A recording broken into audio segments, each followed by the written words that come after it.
Our starting point this morning, U.S. Secretary of State Mike Pompeo reveals the Trump administration's goal on North Korea. He says the U.S. plan is for the regime's denuclearization by the end of President Donald Trump's first term in office. Our Lee Ji-won starts us off.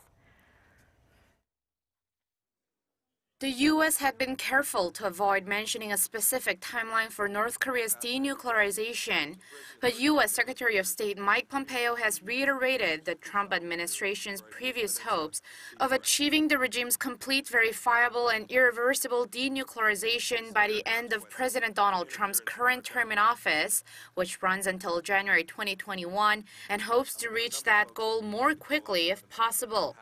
Secretary Pompeo made such comments at his briefing to the U.S. Senate Foreign Relations Committee on North Korea on Wednesday. Pompeo said that although there is a long way to go, there has been progress and Washington plans to be patient.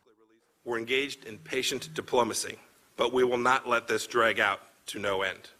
I emphasize this position in the productive discussions I had with Vice Chairman Kim Yong-chol.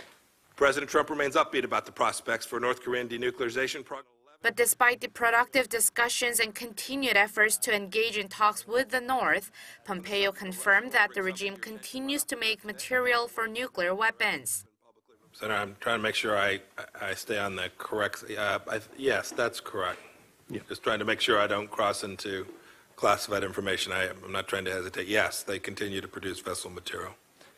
When asked about whether North Korea was continuing to pursue submarine-launched ballistic missiles or whether its nuclear program is still advancing, Pompeo declined to answer, saying that public statements on the issue would not help a complex negotiation with a difficult adversary.